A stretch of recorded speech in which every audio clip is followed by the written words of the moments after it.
start a new stage of development. We've basically kind of done what we often refer to as the childhood years, and now we move into the stage that we refer to as adolescence. And adolescence kind of represents, and all of development really represents transitions from one stage to the next. But I think adolescence tends to be a fairly unique transition, is that we're really kind of transitioning really out of childhood into what we often refer to as youth. Adolescents do not like to be referred to as a child, and so frequently we'll refer to them as a youth.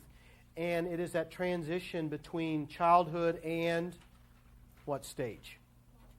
Young adulthood or adulthood. Somewhat difficult stage in terms of marking beginning and end. Beginning not as difficult. The end of adolescence and when young adulthood begins, I think, is a little bit harder to clearly identify. Typically, we think of adolescence beginning with what? Puberty. And we'll later on kind of give a formal definition of puberty. But we tend to think of adolescent being marked as the beginning of when puberty occurs. I think part of the difficulty is that as puberty is occurring earlier and earlier, and particularly with young females, again, it's not uncommon for some to begin actually experiencing some of the signs of puberty, as early as middle elementary, clearly by 5th and 6th grade for many, maybe not the majority. And so are they adolescents or are they still a child? When the majority of the other kids still would be more characteristic of childhood. But we tend to think of puberty marking the onset of adolescence, even though that's becoming, that in itself somewhat more challenging in terms of those children or those individuals who find themselves still surrounded by many who are still more in childhood as they make that shifting into adolescence long before their teenage years. So, what marks the transition from adolescence to young adulthood? And the question I would ask is, how many of you, and you don't have to answer this, in terms of a class, but how many of you are still adolescent, or are you actually a young adult? Yeah, Maria? I was talking with another instructor. It's more like when you can care for yourself financially and physically, take care of yourself totally. Yeah, really when we talk about young adulthood, really is characterized by someone who truly is independent. And not only socially, not only physically, but particularly economically. And so what we find is again, a lot of times, and I think to some extent it's accurate, what we find is there are a number of individuals who, who have in many respects moved into a lot of young adult responsibilities, but are still not what? What's the one area that tends to be the slowest sometimes to where you're really truly independent? Financially. And again, there are a lot of individuals who socially are pretty independent, making most of their own decisions and own choices in life, but at the same time may still be very financially dependent on someone else, particularly family. So are they truly a young adult yet? It's probably up for debate. I tend to think of as really, if we're going to talk about young adulthood, that those who have not made that complete transition into being, for the most part, independent in every aspect is probably still falls more in that category of being an adolescent. So again, adolescence, the beginning can be in some cases as early as 9, 10 years of age, and yet for some can still exist into early 20s in some cases. So again, a stage that sometimes is a little bit hard to always mark when it ends, and in some extent when it begins as well. All right. Before we kind of begin to look at some developmental tasks, as we get to adolescence, and for our purposes, as we think about adolescence, we're really going to think about, even though for many it may, or for some it may occur in elementary school, late elementary school, we really are going to think of what we want to image the junior high school days. That's really the frame that we're going to focus our attention on. And again, looking at roughly that 6-year period, and I say junior high, again, still tend to think more of, I know we've got some 6th grade that now is kind of more of a part of a junior high, but I'm thinking of junior high being more typical, that 7th, 8th grade years, And then the high school years kind of being 9th through 12th. And again, depending upon the school district, that will vary, some. But that's kind of when we talk about adolescence, we're going to image that time period. And then we'll look at some characteristics of college-age students, but we're not going to really look at that, even though in a lot of ways it clearly is a in-between period of life. And so we won't focus a lot on that, though we will look at, in the reading some, and a little bit in class, we'll talk about some of the shifts. But we'll probably talk more about the college years, somewhat more reflective of the beginning of young adulthood, even though it still may be somewhat tied to adolescence as well. Now, clearly, as we think about junior high and high school years, we're clearly at a period of time when most of you have some images. You have some memories. It's a time that's not so far removed that you don't remember some of what that experience was like. Again, you don't have to be specific in terms of your experiences, but in general, what do you remember about that stage of your life? Junior high, high school. Was that a good time in life? What did your most vivid memories tend to center around, if anything at all? And again, it's a stage when I know all of you have some reference to that stage. What do you remember? What stands out in your mind? Or have we blocked that period of life out for some reason? Yeah. Everything revolves around school, and the people at school, and the things you do at school. That's like your whole life. Yeah, a big part of life evolves around school. And for a lot of people, again, not just the academic part of school, but clearly the social nature of school. And for some, that may even be at times more important than the academic part of it. But clearly, so much evolves around school. Not only the classes, but all the activities that take place after school in terms of ball games and dances and clubs.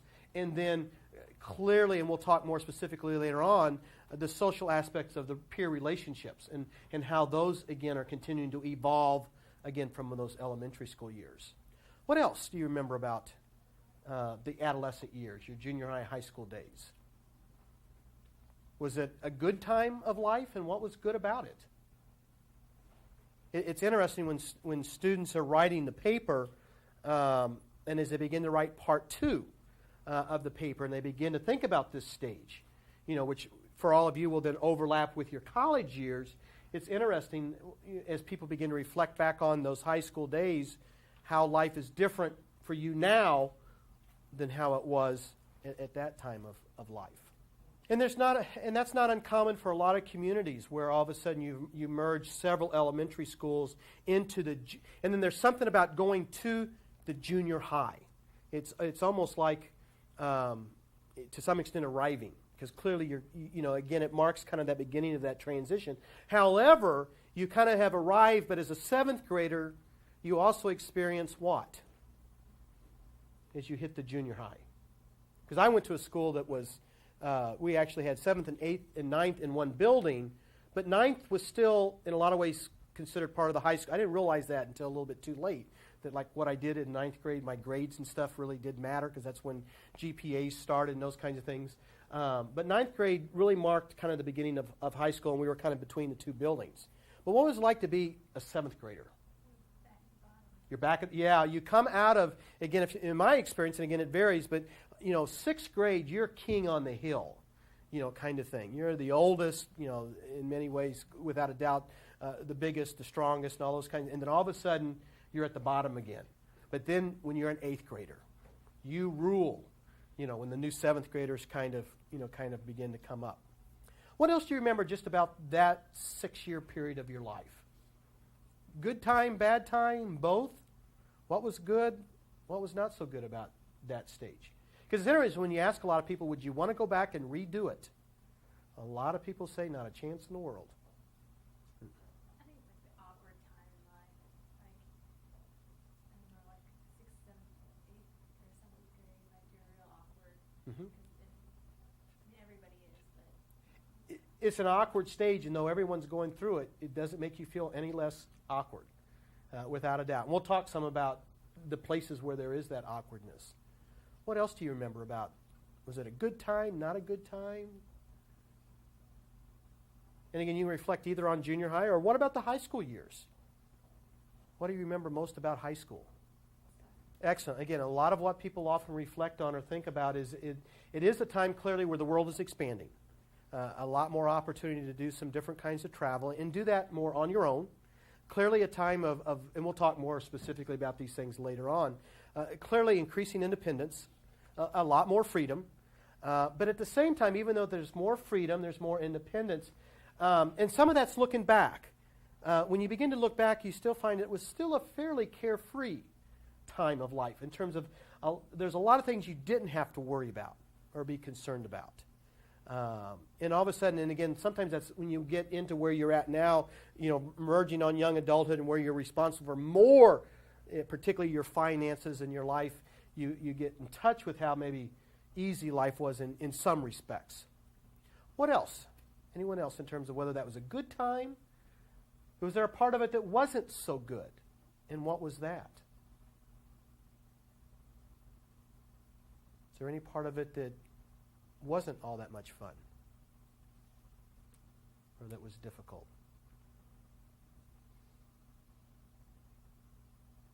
Anyone? Schoolwork. Yeah, I think what tends to happen is ironically, and it begins kind of in the junior high years to some extent and kind of on through, is that no matter how much it's been emphasized, all of a sudden school tends to become less of a focus sometimes. And you may still believe it's important, but again, I think a lot of that social environment, that social world, tends to maybe at times be more the focus. And you still may put a lot of energy forth, still may do really well, but there's something about the schoolwork that changes where in elementary school tended to be a little bit different, tended to maybe be more fun in that way. I think for a lot of adolescence, it's kind of like a two-sided coin. I mean, I think it's a fun time. I think if there was one word that stood out in my mind, it was friends, because I think a lot of life evolves around friendships, particularly if you've got a good network of friends. And so, like I said, I think for many it tends to be a fairly carefree stage at times. But at the same time, at least my experience is that there are also a number of concerns and worries. Worry about dating. You worry about fitting in. I know I did. And I was lucky in some ways in terms of having a network of friends that I kind of ran with. We were kind of our own little gang, I guess you could say, or that we just spent a lot of time together. We did begin to later on in the adolescence or in the high school years begin to get concerned about futures and what we were going to do with our lives and if we were going to college and where we were going to go to college. I was in high school in the 70s, the early 70s, and so my generation clearly worried about whether we were going to be drafted to go to Vietnam. And I was just kind of at the tail end of that as the war began to die down. And so, again, at one level, a lot of carefreeness and just a lot of good times. And at the same time, there were worries and concerns. But I remember being largely a good time for the most part. And I remember so many memories evolving around friends. One of the things that stick out in my mind is trying to make sense out of some of the things we did as adolescents. And I know that probably doesn't relate to anyone in here, but I look back over my life and wonder, why did we do some of the things that we do? And I find it really interesting that teenagers and adolescents today are still doing many of the same things. In the community that I live in, homecoming, the homecoming dance was Saturday night, and so I was gone, came back into town rather late, so I think actually was probably in bed when most of the festivities started. But I know getting up Sunday morning and getting in my car, I couldn't figure out exactly what the police tape across our street was.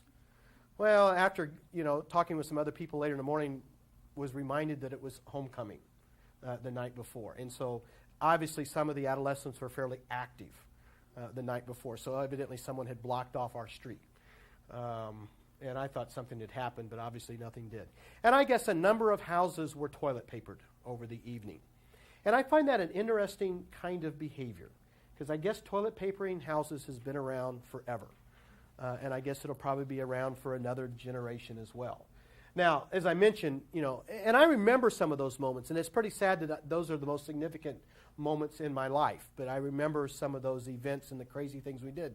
Now, I ran with a group of guys. There were 6 of us that kind of hung out together. And our life was kind of unique in the sense that we all lived on a private lake outside of the Kansas City area. And so back then in the 70s, there weren't malls and there weren't places to go. And so most of our life literally evolved on the lake. I mean, that's where we spent most of our time. We went to school about 10 miles away, fairly good-sized school now. We went to Lee Summit. Now, when I went to Lee Summit, there was only one school. Junior high and high school were basically one building combined by a walkway. Lee Summit's changed over the years.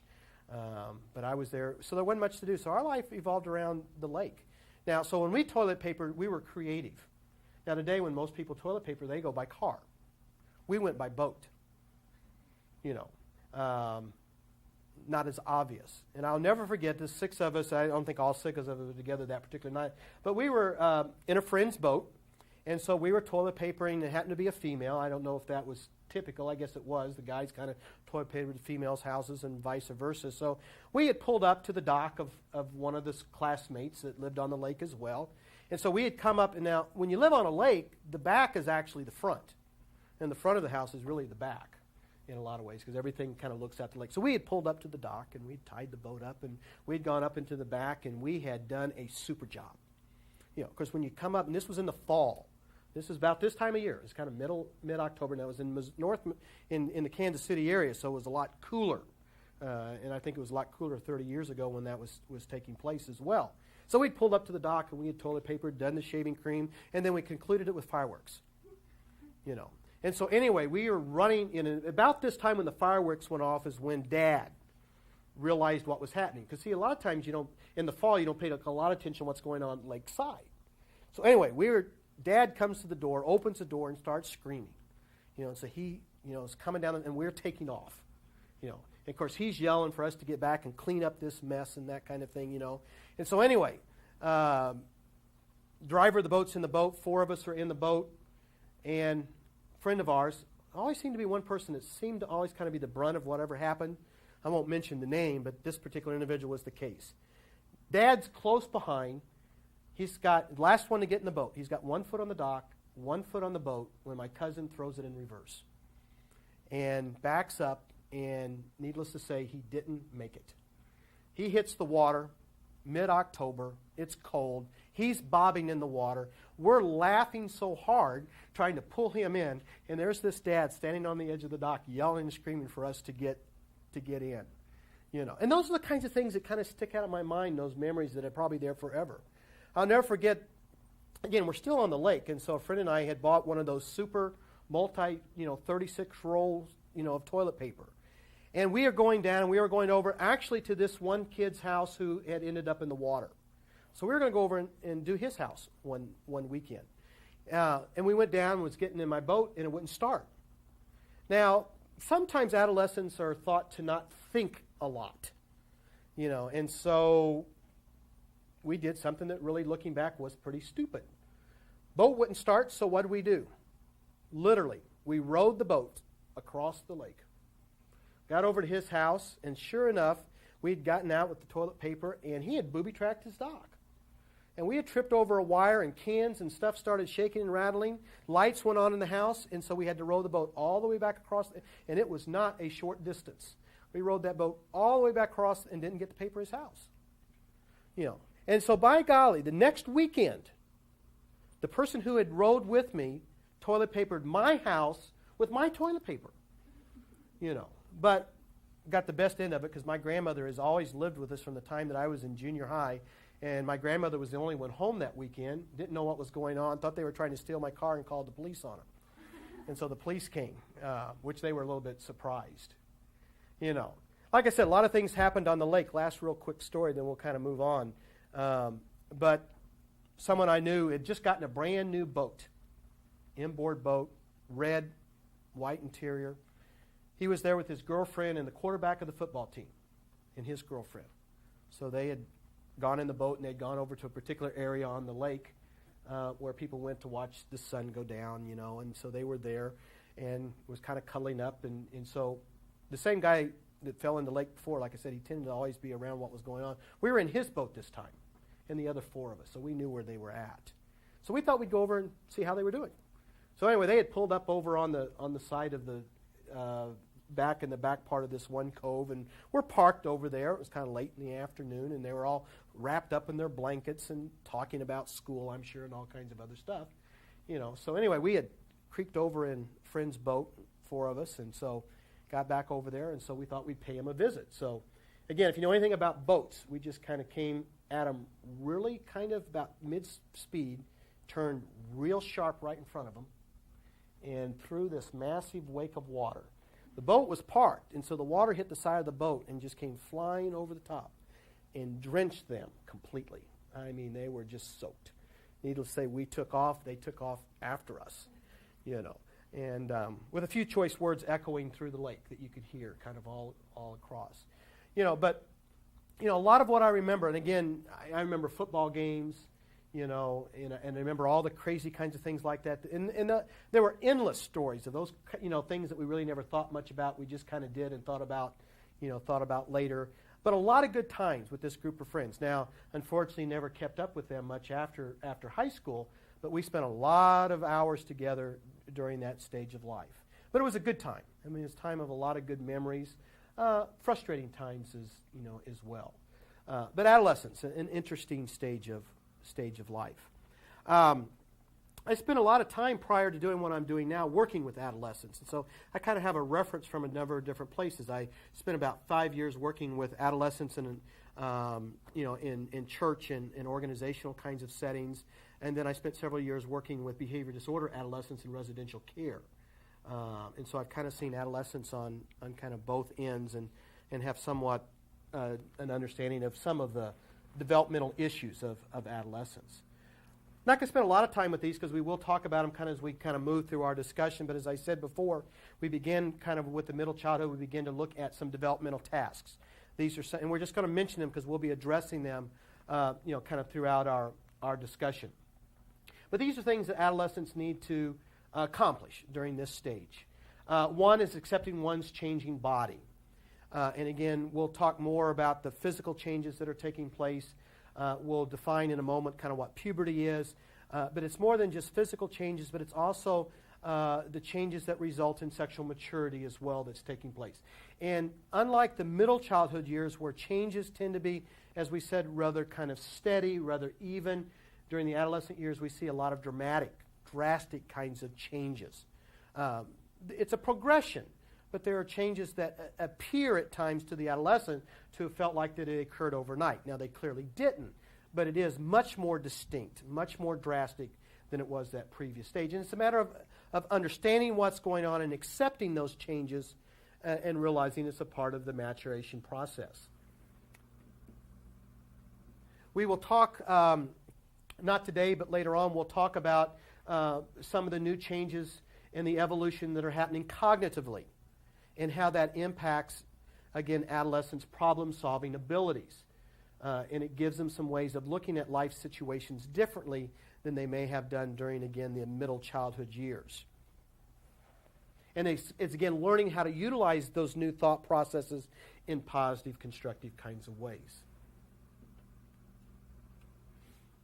Again, later on, we'll talk in more detail about, again, peer relationships and friendships and how they continue to become more intimate, more personal, more important part of the individual's life, and we'll look at how those change and evolve as well.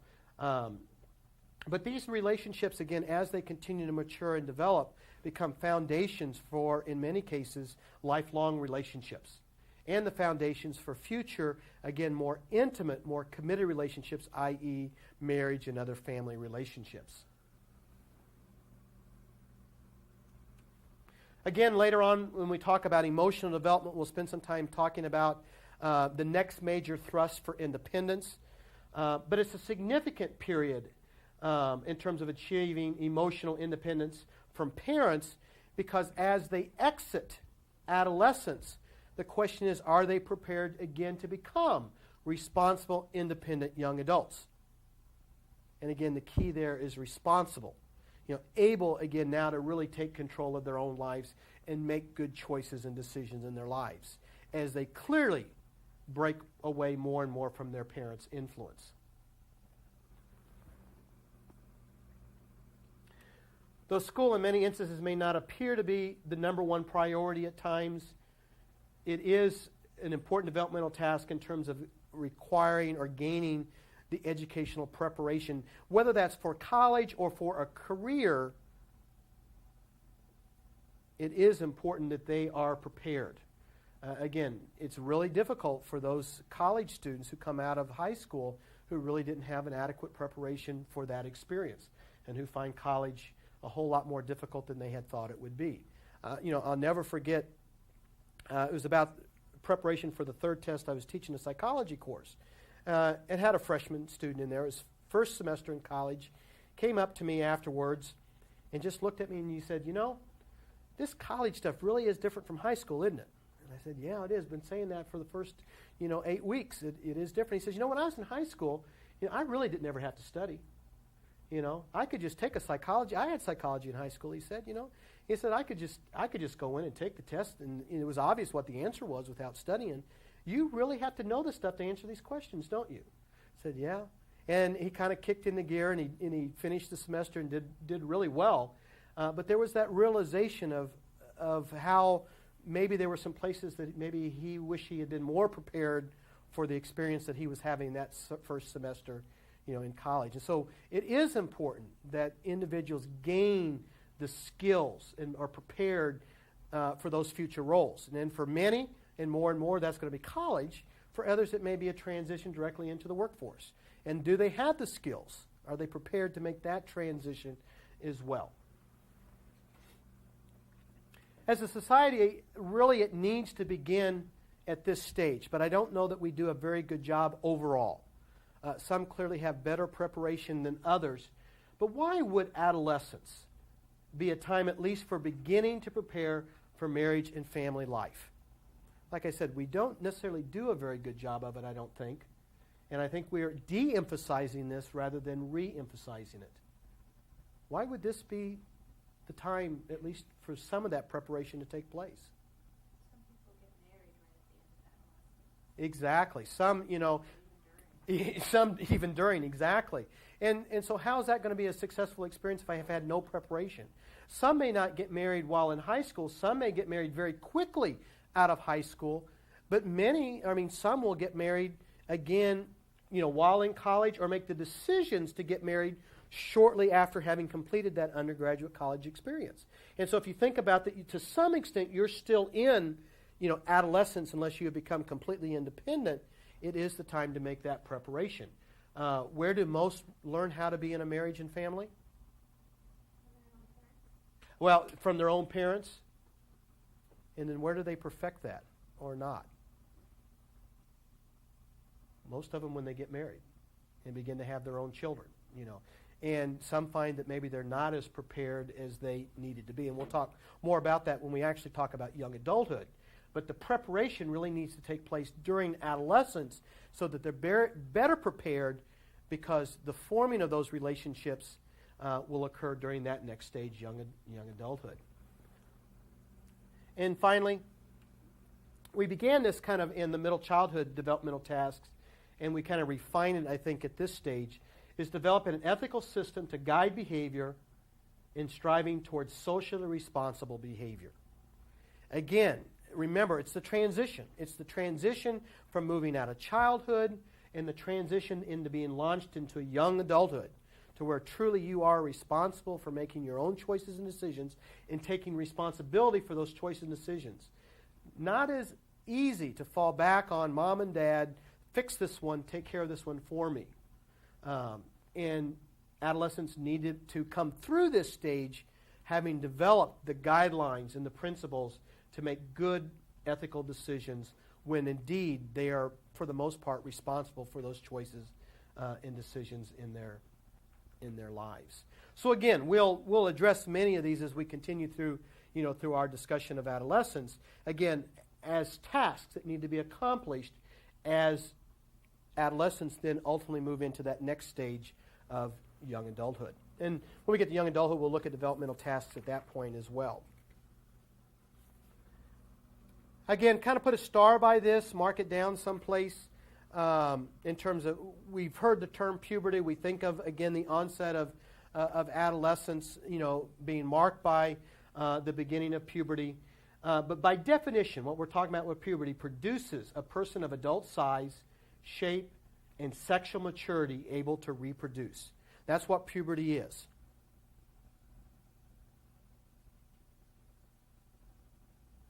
And again, in a moment, we'll look at some of the characteristics very generally in terms of some things that are happening during this process. But at the end of this, and again, it's not an overnight process by any means, at the end of that, what we then do have is adult size, and most importantly, adulthood in the sense of being able to reproduce. Now, much of that is from a physical standpoint, not necessarily always being ready emotionally or socially for some of the choices and decisions that some adolescents may make. But again, when we're talking about puberty, produces a person of adult size, shape, and sexual maturity able to reproduce. And that's what we're talking about in terms of puberty. Now, I want to put this up here. You don't need to write this down. See if we're still pretty clear. This looks at the sequence of the physiological changes that are taking place, again, during this period of adolescence and during puberty. Now, the one thing I do want you to write down, because again, a lot of times when we think of puberty, what do we tend to think of marks the beginning of it? When do we begin to think that somebody is going through puberty? And I think we wanted to kind of dispel that notion. Any thoughts? When do we often think so-and-so is going through puberty? Because they have gotten taller. We tend to think of the growth spurt as marking the onset of puberty. And logically, we think of that because that's what, for most people, we can see, and that what becomes noticeable to us. Now, what is the reality? And that's what I want you just to kind of make note of. For males and females. Because this represents the sequence. Is the growth spurt actually the initial onset? No. And particularly, again, for males, there are a number of things that are taking place in terms of, again, secondary sexual characteristics, taking place, growth of testes, scrotal sacs, things that people would not be aware of, the young adolescent may be aware of. Growth of pubic hair, those things are going to begin to indicate the onset of puberty before the actual growth spurt takes place. For females, the growth of breasts tend to be one of the initial, which for females tends to be physically outward awareness that others would see, but that often will occur even before the growth spurt occurs. So again, that growth spurt isn't the initial sign of puberty. There's some other changes that are taking place before that actually occurs. And so you may want to make note of that because, again, a lot of times we tend to think of that growth spurt as marking the onset. And actually, it's probably in many cases occurred a year or two before that. Some of that may all begin to happen for some, fairly close together. All right, looking at physical development. Again, we want to move through the different developmental domains like we've done.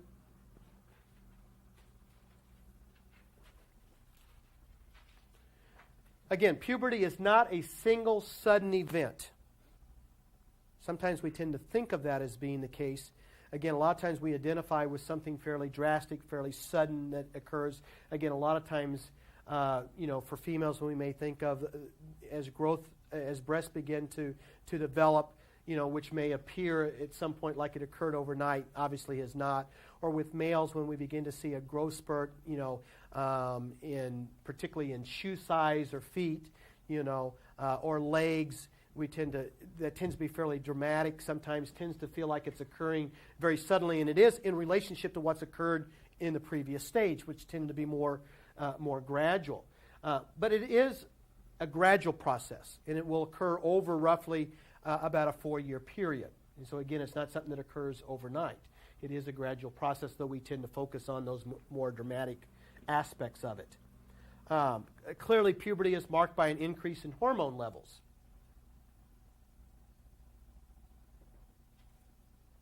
And it is the changes in hormone levels that is initiating much of the other physical changes that are taking place. And to some extent, the hormonal changes may have some impact, but it may be more indirect on emotional changes that are taking place than we once thought. but clearly with changes in hormonal levels will affect mood to some degree. But it may be more of our reactions to the changes that are taking place as a result of the changes in hormone levels that create more of the mood changes than the actual hormones creating those mood changes. But there clearly is an increase in hormone levels that is bringing that about. The timing of puberty seems to be in part related to reaching a critical weight, which may explain, again, we've talked about obesity being a social issue a critical issue during middle childhood years. We know that puberty has been occurring earlier and earlier over the last couple of several decades. And again, there are probably many factors that are contributing to this. But one belief is that reaching a certain critical weight sets that onset, and that as a generation or as somewhat heavier than we've been in the past, that in part may be contributing why it's occurring earlier. But clearly that would not be the full explanation, because there's a lot of, again, in the case of females, young females who clearly are not overweight that are beginning puberty early. So, but it tends to be at least one factor, because we keep trying to figure out what is it that marks that onset and why is it occurring earlier. And there are probably a number of factors that will contribute to that. But at least part of it may be related to weight. This I know that most of you are aware of, but it is important to keep in mind that females tend to mature about 2 years earlier on average than males. And so again, it's not uncommon for a female to begin puberty, maybe around the age of 12 now, but somewhere between, 10, 11 or 12 in there. And boys are going to usually be a couple of years later. And we'll later on talk about some of what that means and the impact that has, not only emotionally, but as well as socially. But we're seeing more and more. Again, females somewhere around 10, 11 years of age. Males somewhere 12, 13 years of age. And again, great variation in when that onset occurs. And we'll talk about some of what that means. But again, what you do want to remember is it tends to be about 2 years earlier, generally speaking, for females. Growth is often rapid, occurring in all directions, but it's not necessarily even in terms of that growth. Again, we talked about how we seem to see that kind of steady growth over several years during the middle childhood years. It wouldn't be uncommon, for some young adolescents to almost feeling like overnight to gain 3 or 4 inches, in a relatively short period of time, and gain considerable weight over a short period of time. And again, as puberty begins to hit, appetites go up. I don't know if you've ever been around some adolescents, but I've known some where I tell you, it's hard to know if you could fill them up. They just seem to eat, and a lot of that is both the changes that are taking place, the growth spurt that's occurring, the activity level for many, and so again, appetites tend to be, increasing. It's interesting that we talked in middle childhood. I don't know if you'll remember, but we saw there that legs and arms tend to grow faster than any other parts of the body. What's interesting, and you don't necessarily need to know this for the test, but surprisingly, you know what grows faster than any other part of the body during adolescence? And it's not hands, it's not legs or arms. Guesses? Feet and hands. It's almost the reverse, where we went from legs and arms outward, now we go outward more inward. Feet, hands, arms and legs, and then the torso of the body. Kind of almost a reverse thing. Now, it's important, and we'll talk about some of what this means a little bit later on, but what's that often mean for the young adolescent when they experience that growth spurt? Clearly more awkward. They're literally almost happen because it's so dramatic, particularly if feet, almost feel like they just expand, 1 or 2 shoe sizes overnight. And again, it's not that drastic. You're literally having to almost learn to do what again? Walk again. And if you want to know what that kind of feels like is just take your shoe size and just put on a pair of shoes that are 2 or 3 sizes larger and try to move in them. And we tend to joke a lot about, again, the young adolescent who seems to be awkward, or we often will say, gosh, it seems like that kid just keeps tripping over his feet. In reality, it very well may be part of what's going on. It's interesting, again, and it's good news, kind of bad news. You take that, and I wish we had one in Marshfield. We don't, that we can find right now. That young junior high kid who's experienced the growth spurt early. And of course, everybody wants them to play basketball. And if you're fortunate to have a junior high, and my son plays basketball, and we played some teams over the summer. And I tell you, we don't have one, but there's some schools that have got some 7th graders that are really tall, for their age in comparison to the other kids, But one of the things that tends to happen sometimes is it takes a while for them to reestablish their sense of equilibrium and balance. But you take a kid who's done that and who's tall, some real distinct, advantages. But it takes them a while to readjust, and it's kind of interesting to watch them when they're first going through some of those physical changes and watching them. They want them on the team because they're so tall, but it's interesting to watch them running down the court.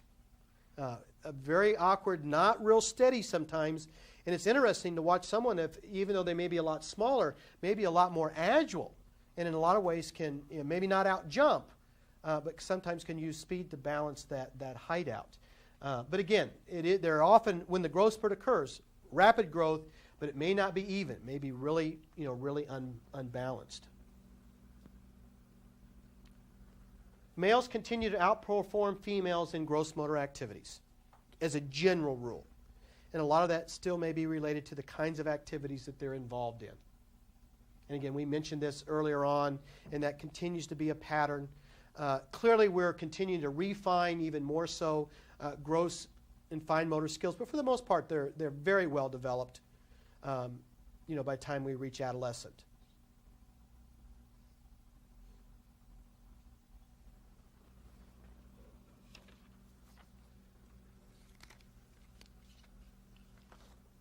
Now, this one may seem somewhat insignificant, but I think for the young adolescent, it's very significant. And it does mark part of not only hormonal changes that are taking place, but a major part of the aspect of physical development. And that is the increase in sexual awareness. Meaning what? And again, you may not have a reference point or it's been so far removed, but what's beginning to happen again for the young adolescent, whenever that occurs? And it will typically occur someplace, earlier for females, a couple of years later for males, but surely by, somewhere in junior high, it's going to begin to occur for many. What's that increase in sexual awareness about? And why is that significant? I know we mentioned that word sex, so people get really, really quiet at this point. Take the young adolescent prior to that increasing awareness. And I'm in middle childhood years. What's my interest level in the other gender? Not much. At best I may notice them, but I'm not too interested in them. May pick on the other gender some, but for the most part, my world pretty much evolves around my peers. And most of the time, those peers are same gender, And then again, it doesn't occur overnight. But again, one of the things that it does feel like sometimes to the adolescent, and again, this will date me, and I know most of you don't have a reference point other than maybe see it, on a playback of old videos. But I remember, and this is the big deal when it first came out, but I remember when the Thriller video came out. And what that Thriller video did was represent, this apparently all of a sudden transformation. And that's what a lot of adolescents' life sometimes kind of feels like. All of a sudden I'm one way, and then it feels like almost in front of my eyes something's changing. And it's like I can't do what? I can't stop it. I can't control it. It's just like something that's happening to me, very much kind of like that Thriller kind of video. And one of the areas is in this aspect of increased sexual awareness. Now, I don't think it happens overnight, but sometimes it kind of begins to feel like that. It's like, when I was in middle childhood and I looked across the playground and I saw a bunch of girls playing, and I thought, what? Oh, hum. Girls had, and I don't know where this came from, I'm going to look it up one of these days out of curiosity. All girls had cooties. Now, I'm not sure what a cootie is. Not sure how you get it, but basically you ask guys, they got cooties. My son has really had very little interest other than just friendships with members of the other gender. Now he's got friends that have been dating, for years, but not been one of the things that's hit him. But you look across the playground, you see another girl, she's got cooties, you're not overly interested. And then you're sitting in school one day in junior high. And you look across, the row, and there's a girl sitting fairly close by, and you look and you begin to think what? Yesterday it was, oh hum. Today it's, oh wow. And all of a sudden it's like, whoa, what's going on? Yesterday she was, yuck. And today it's, whoa, But what happens is no one does what with young adolescents for the most part as they're going through this transition. Nobody talks to them about them. No one discusses why yesterday it seemed like I was not interested, and all of a sudden she looks different today. And all of a sudden I'm beginning to feel some things that I wasn't used to feeling, And then as I begin to go, go through some of the physical changes that are taking place, I also begin to realize I'm not only always in control, of some of those feelings, but also again, and I think this may be more characteristic of young males, also I'm not always able to, at some point in time, to control my reactions to some of these feelings. And again, the females in this room can identify or relate to it.